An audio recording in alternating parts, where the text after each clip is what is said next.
kita bikin bisnis cafe tapi modalnya nggak terlalu besar. Mungkin modal dengan modal ya gaji UMR teman-teman itu bisa membuat sebuah bisnis cafe atau membuat sebuah gerai minuman kekinian. Nah, ini kalau teman-teman mindsetnya sudah sesuatu yang mahal, susah buat mulai. Tapi juga bukan harus yang terlalu murah juga, enggak. Dicocokin aja lah antara harga dengan kualitas yang dibutuhkan untuk target pasarnya teman-teman.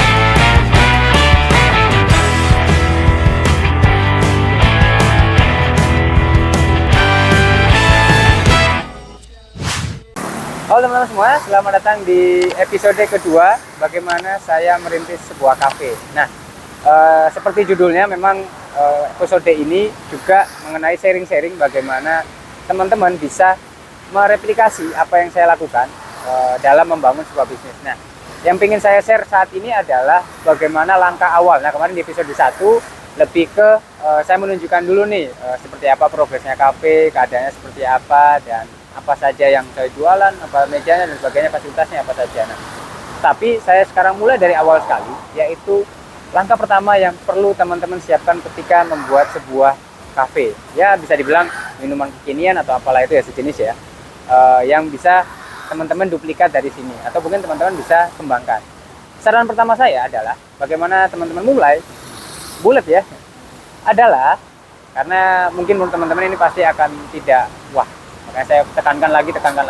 Yang pertama adalah niat, karena banyak sekali teman-teman di sana udah ada modal atau bahkan sudah punya resource dan sebagainya. Saya mesti ngomongnya modal saya kurang atau kok belum berani atau apapun itu. Nah, yang awal teman-teman butuhkan adalah niatnya dulu, dan habis niat itu adalah langkah awal yang teman-teman harus mulai lakukan. Karena kalau sudah niat nggak ada, langkah awalnya sudah nggak kelihatan, berapapun modal yang teman-teman punya itu nggak ngefek.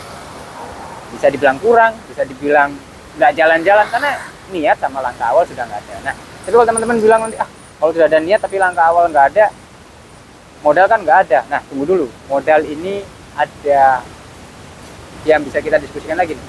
Karena modal minim oke, bisa jalan, bahkan modal nol pun bisa jalan. Misalkan kita pakai investor dan sebagainya gitu ya. Asalkan kita punya bisnis plan yang jelas, kita punya langkah-langkah yang jelas untuk kita presentasikan kepada mereka, kita dapat modalnya. Tapi kalau sampai ke sana kayaknya agak susah ya teman-teman ya, karena harus cari relasi juga, siapa yang mau invest ke teman-teman. Nah, belum nanti hubungan baik dengan investor seperti apa. Nah, kita mulai dari yang paling sederhana aja dulu. Kita bikin bisnis cafe tapi modalnya nggak terlalu besar. Mungkin modal dengan modal ya gaji UMR teman-teman itu bisa membuat sebuah bisnis cafe atau membuat sebuah gerai minuman kekinian. Nah, seperti apa? Saya langsung kasih contohkan di dapur kita. Ayo. Tampilannya nggak terlalu jauh beda dengan yang sebelumnya, cuma ketambahan kayak gini-gini doang. Maksudnya terus ada microwave. Tapi yang perlu saya tekankan kepada teman-teman adalah ketika membuat bisnis cafe di episode saya yang lalu atau bahkan yang tidak berhubungan dengan episode 1 dan 2, tapi lebih ke konten bagaimana membuat sebuah cafe, itu saya ada konten yang sempat ramai juga, angkanya 10 juta. Nah, sekarang setelah saya menjalankan mungkin sekitar 2 tahun bisnis cafe dan saya evaluasi, ternyata nggak harus 10 juta juga. Kayaknya bisnis cafe itu kalau teman-teman dimulai dengan gaji UMR aja, teman-teman nabung deh 1 bulan doang atau 2 bulan deh, itu kayaknya udah bisa deh. Gimana? Nah, awalnya dulu saya bilang nih, modalnya kenapa kok butuh 10 juta? Karena ada peralatan yang perlu teman-teman teman-teman beli di awal gitu. Jadi ada fixed cost di awalnya. Atau operasional, bukan operasional kalau atau startup cost-nya dulu. Istilahnya modal untuk benar-benar memulai. Nah, dulu kayak mesin kopi ini yang harganya 2 jutaan, lalu ini mungkin sekitar 700 ribuan, belum lagi mesin kasir. Nah, kalau teman-teman memang niat membuat bisnis cafe, sebenarnya setelah dievaluasi juga ya, saya bikin cafe 2 tahunan, menu-menu dengan pakai fresh kopi atau espresso, itu kan yang penting dalam kondisi panas biasanya. Nah, tapi nyatanya ketika mereka memesan, kebanyakan di cafe itu lebih suka yang dingin, karena mungkin cuaca di Indonesia agak panas ya, dan memang kondisinya di sini lokasinya di Surabaya, mungkin kalau di Malang agak berbeda. Cuman kalau teman-teman rata-rata kayaknya di Indonesia pada panas semua gitu ya, bukan gara-gara Gibran. Wah, nggak masuk. Kok nakat gue. Nah, ini itu nggak usah dibutuhkan, dan ini juga nggak usah dibutuhkan, karena pertama teman-teman perlu nanti mempelajari lagi biji kopi yang enak gimana, lalu penggilingannya bagaimana, masih banyak perlu yang teman-teman pelajari. Nah, ada cara yang lebih mudah yang bisa saya sarankan pada teman-teman, kurangi biaya startup cost ini.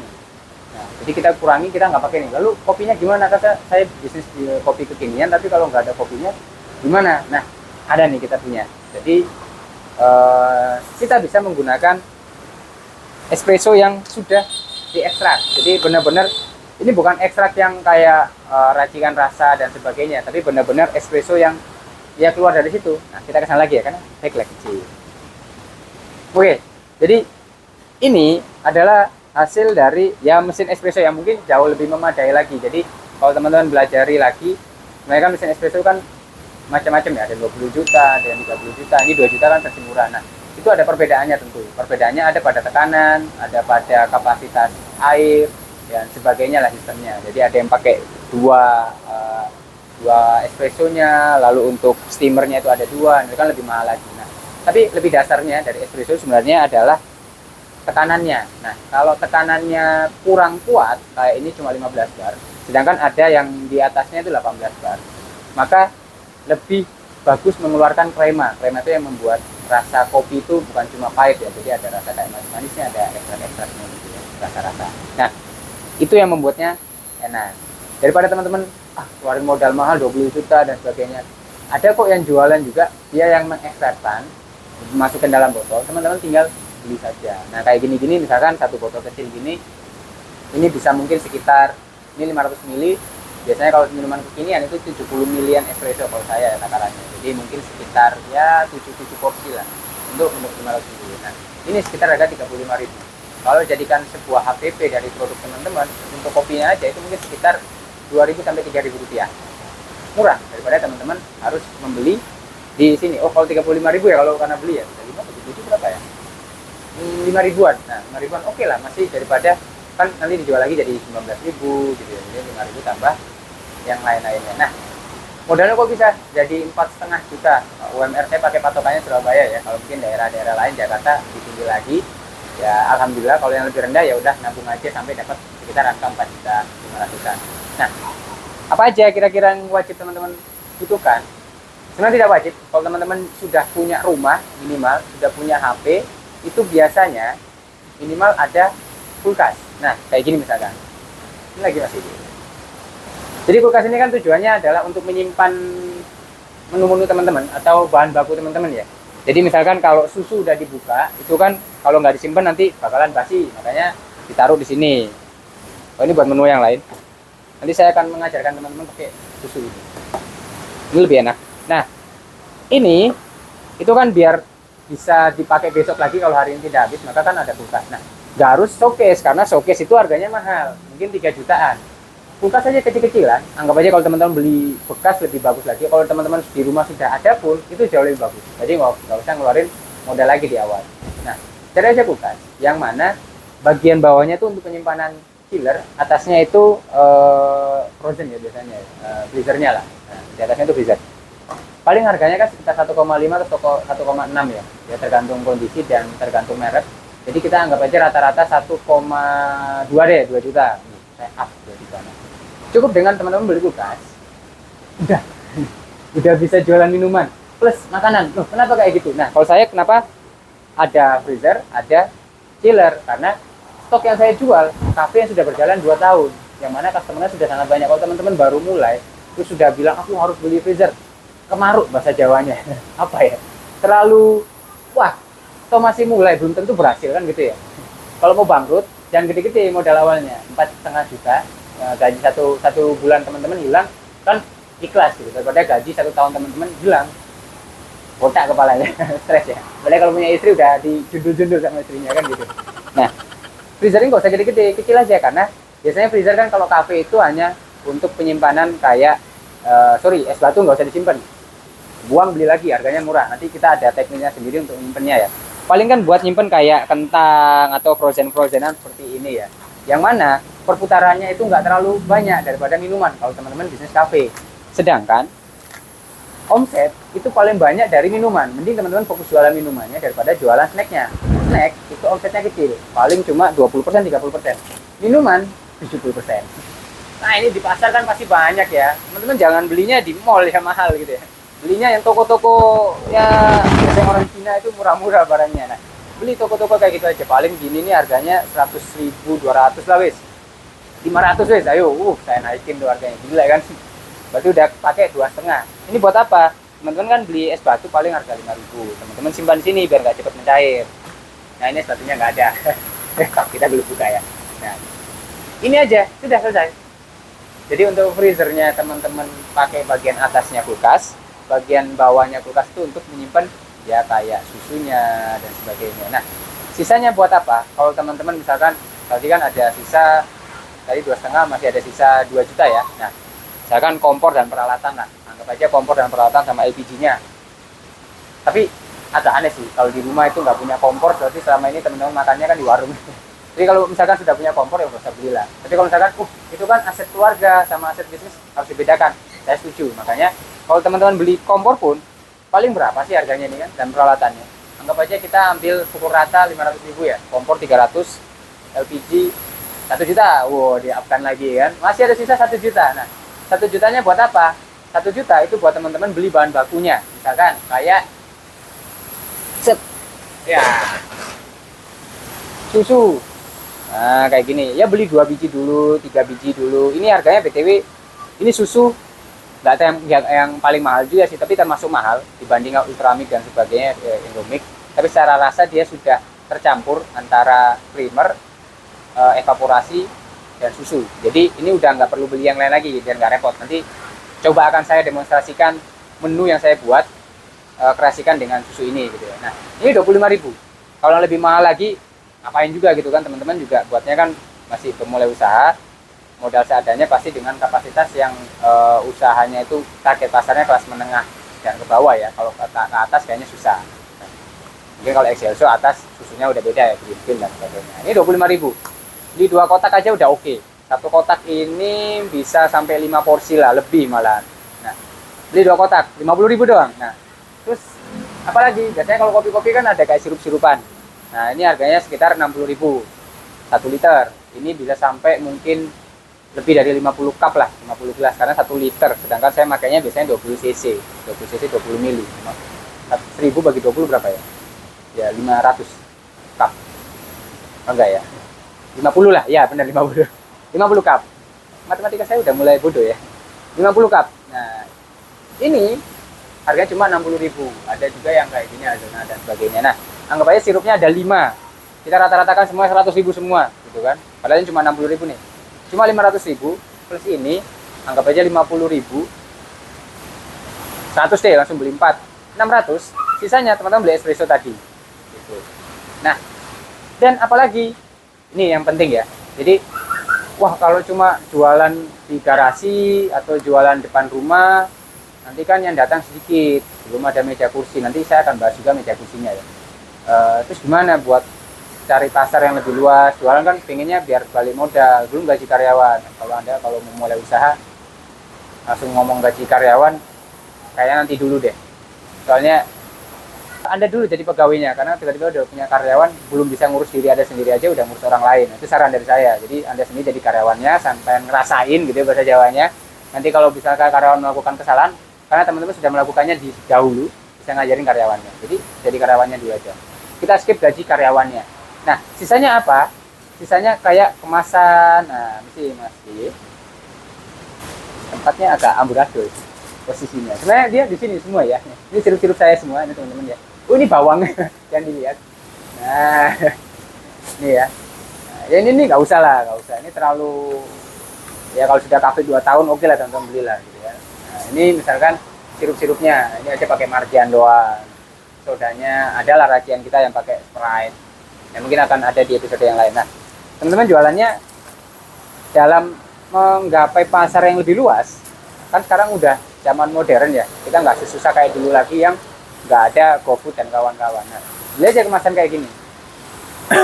Kalau teman-teman nggak mau operasional yang beli gelas yang terlalu banyak, udah pakai ini aja deh. Toh ini nanti dibebankan pada customer, jadi bukan pada teman-teman. Tapi teman-teman cuma menyiapkan di modal awalnya aja. Saya rasa untuk yang tadi saya sebutkan, bahan baku sampai itu 600.000, dan ini cuma 25.000, satu piece-nya itu Rp1.000. Kalau teman-teman saya mau juga ada gelas, mungkin biar dine in lebih hemat, oke, nggak apa-apa. Ada gelas-gelas kayak gini ya, nih gelas kayak gini, ini masih ada notanya, saya masih ada nota, masih pembuktian nih berapa nih masih gini. Oh nggak jadi, ada belanjaan saya yang lain. Ini harganya sekitar 35.000. Ini cuma 35.000. Anggapnya teman-teman sediakan 4, itu sudah oke juga. 4 dikali 35 itu berapa? 140. Masih susuk. Jadi 1 juta itu masih kembali juga. Nah, pas setengah oke kan.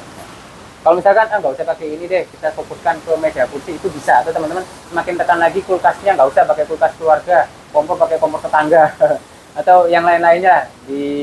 Punya meja kursi teman ada yang nganggur, teman-teman pakai, nah itu malah lebih oke lagi. Jadi ketemu ya, niat nomor 1. Nah, kita ke depan sambil bawa dompet masih biar nggak hilang.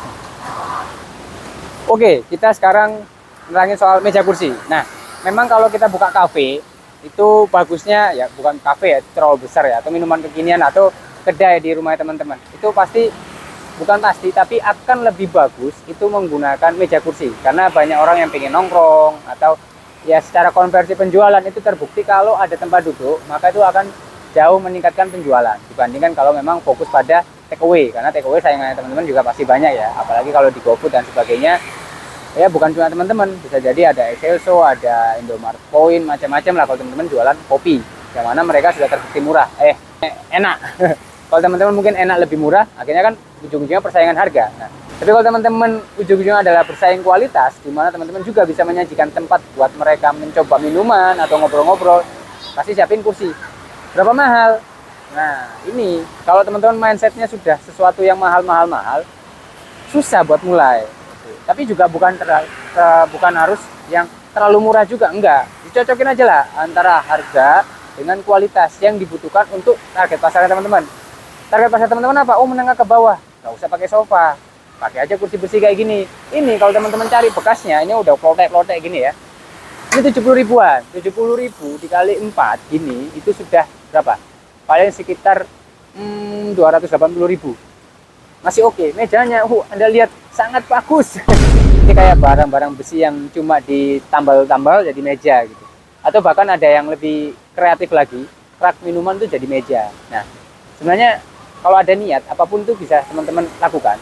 Bahkan meja jelek pun itu teman-teman istilahkan menjadi sebuah meja yang vintage gaya-gayanya, itu juga bisa. Nah, jadi nggak harus yang mewah, dan sesuaikan saja sama kapasitas, misalkan garasi teman-teman atau terasnya teman-teman, atau bahkan jeleknya. Nah, anggap aja ini rumah teman-teman, tapi jangan ditiru ya, ini mungkin untuk 1 bulan 2 bulan aja, ini rumah teman-teman. Nah, di sini ada pedestrian yang bisa dipakai buat naruh meja, mantap ya. Tapi kalau sudah punya uang, jangan begitu ya. Dan nah, ini terbukti nih, jadi memang saya sengaja mengeluarkan, karena kafe itu kan hubungan sama kapasitas kursi, masih ada orang bisa lewat. Nah, sini pohon, kan nggak mungkin orang lewat pohon. Nah, saya taruh mejanya di bawah pohon. Kalau saya ada marah-marah dengan tetangga dan sebagainya, kan ini pohon, emang dia mau jalan nabrak pohon. Nah, ya kita ngakalin itu aja lah. Udah, pengusaha itu harus kreatif, pokoknya ada niat, nanti pikirannya tuh gimana mulai gitu. Gimana aksi, bukan tiba-tiba mikir aku nggak ada modal, terus aku nggak ada tempat, terus pakai pinggir jalan aja gitu.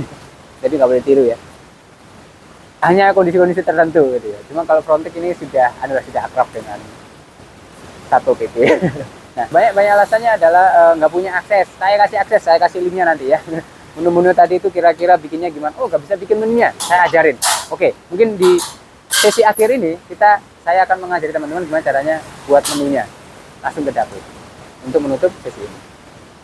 Oke, kalau ada keluhan, saya kan nggak bisa bikin kopi yang enak gimana? Saya kasih bocorannya. Ini adalah menu kopi susu gula aren. Ya, sangat favorit di Frontek. Kita ada banyak, sebenarnya ada butterscotch, ada americano, tapi justru yang paling laris untuk kopi-kopiannya adalah gula aren. Mungkin karena behaviornya kita itu masih belum yang pecinta kopi banget, tapi lebih ke pengen ngopi karena untuk gaya-gaya, untuk enak buat ngobrol, atau buat ya ada sensasi-sensasi rasa di mulut kita. Nah, resepnya, saya langsung pakai bahan-bahan yang tadi dibilang 35 ribuan gelasnya, atau 30 ribuan juga ada dapat tergantung toko teman-teman ya. Kadang kan ada toko yang jualannya overpriced, ada juga yang dia jualnya hampir sama kayak harga di distributor. Nah, saya pakai ini aja. Terus untuk gula arennya saya pakai Deliveroo ini. Harganya 60 ribuan. Saya kasih linknya juga ada di deskripsi, tinggal teman-teman lihat aja. Dan tokonya juga sekaligus, toko mana yang kalau ngirim sangat cepat. Jadi kalau teman-teman kafe itu kan kadang-kadang kalau urgent di hari itu harus ada stoknya, biasanya cari yang instan. Kadang-kadang yang lain agak lelet. Ini ada toko langganan. Nah, terus takarannya gimana? Nah, kalau teman-teman nggak usah pakai takaran gini juga oke gitu ya, karena kalau teman-teman sudah coba cari tahu 20 mili kayak gimana, di sini kan saya udah ada kayak takarannya ya. Ya saya udah hafal sekali, jadi ya 20 mili itu kurang lebih sekitar segini. Ini kurang. Nah, tapi kalau teman-teman bikin kafe kan harus ada kelihatan cantik-cantiknya ya. Jadi di gini. Nah, set. Nah. Wah, manis ya. Nah, bedanya apa sama gula aren yang lain? Kenapa saya pakai ini? Ini lebih creamy dan tidak gampang basi. Kalau untuk gula aren yang lain-lain dia gampang basi. Nah, sudah masukin es batu. Nah, jadi wadah es batunya kan kayak gini kan? Sudah 2 tahun berdiri aja masih pakai kayak gini karena ini lebih efisien. Gak usah pakai ini. Kalau teman-teman ngapain juga beli ini kan ngabisin duit, pakai entong nasi. Kalau nggak ada entong nasi keterlaluan, mungkin teman-teman nggak bisa makan nasi di rumah ya. Atau pinjam lah entong nasi tetangga teman-teman. Masukin. Oke. Gini aja ya. Terus kalau teman-teman bikin susu campurannya tuh ada sendiri ya. Jadi ada campuran fresh milk, campur sama sedikit kental manis, campur juga sama evaporasi. Nah, kalau teman-teman beli itu terpisah, itu biasanya bahayanya di evaporasi akan lebih cepat basi. Nah, kalau teman-teman pakai ini memang lebih mahal, tapi jatuhnya dia hampir sama ketika digabungkan. Nah, harganya sekitar 25 ribuan, ada kadang-kadang yang jual 30 ribu. Silakan teman-teman cari aja toko yang jualnya lebih oke. Saya juga akan kasih linknya di deskripsi, jadi teman-teman bisa langsung akses aja. Nah, ini itu kurang lebih takarannya sekitar 240 mili, 140 mili. Jadi 2 kali lipatnya dari espresso. Atau teman-teman kalau bingung, biasanya gelas kayak gini itu ukurannya kan sekitar 300-an milian. Jadi teman-teman masukin aja agak penuh, sisain sedikit buat kopi. Nah, itu sudah oke. Kopinya gimana? Kalau daripada pakai mesin kopi, investasi di awal langsung gede. Kalau teman-teman bisnisnya sudah rame, daripada teman-teman beli kayak gini, teman-teman udah ada cash flow, udah ada uang yang nganggur atau uang yang bisa diinvestasikan lagi, baru beli. Oke. Tapi kalau baru belajar, baru mau buat, terus modalnya terbatas, gini aja dulu. Memang jatuhnya lebih mahal. Kalau teman-teman bikin kayak gini aja, habisnya APP sekitar 2.000 sampai 3.000, tergantung jenis biji kopinya teman-teman. Tapi kalau teman-teman langsung ngeluarin 2 juta di awal, kan gede jadinya. Mending keluarin ini aja. Satu porsi memang kenanya 5.000 rupiah. Karena ya dia kan juga menjual baristanya juga ya, kemampuannya dia, kemasannya, dan seterusnya ya. Ini jualan saya BTW, From Take Coffee. Teman-teman bisa beli. Kalau teman-teman subscribe lalu mohon dapat harga diskon, saya kasih buat teman-teman. Nah, itu 70 mili. Trot. Nah. Pas. Ini pertanda kalau baristanya atau pemilik kafenya itu berawal dari tukang jualan kopi beneran, jadi bisa bikin dia. Dan dia kelihatan layar-layarnya tadi ya, saya kasih di pinggir-pinggir gelas. Ini aja udah cantik teman-teman, sajikan depan gelas.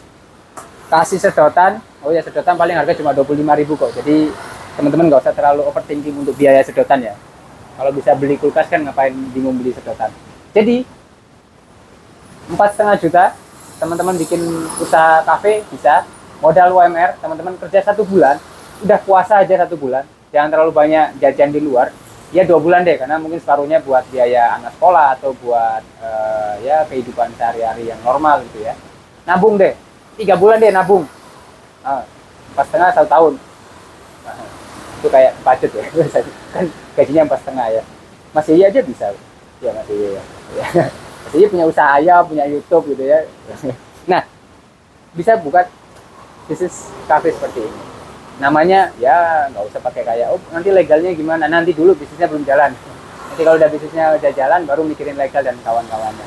Mereknya gimana, belum nanti hak merek, nggak usah. Halalnya gimana, pasti halal. Mana ada kopi haram, kopi dari luar aja nya itu masih halal. apalagi kopi kayak gini kan. Ya kecuali kalau teman-teman memang ada RAM dan sebagainya ya, nanti kan teman-teman bisa disclaimer sendiri aja. Jadi gak usah ribet kayak izin dan sebagainya, pajaknya gimana sebagainya. Jualan dulu. Orang yang jualan bakso pinggir jalan itu gak akan pernah bisa jualan bakso dan gak bisa nafkahi anaknya kalau dia kepikiran kayak gitu terus. Tapi minimal baksonya dia udah mulai terkenal, bisa tuh jadi kayak bakso bujangan, bakso urat, ayam geprek geprek John atau apa gitu di sana atau apa, anak korak lewat. Nah kayak gitu ya. Itu aja teman-teman, semuanya ada di deskripsi.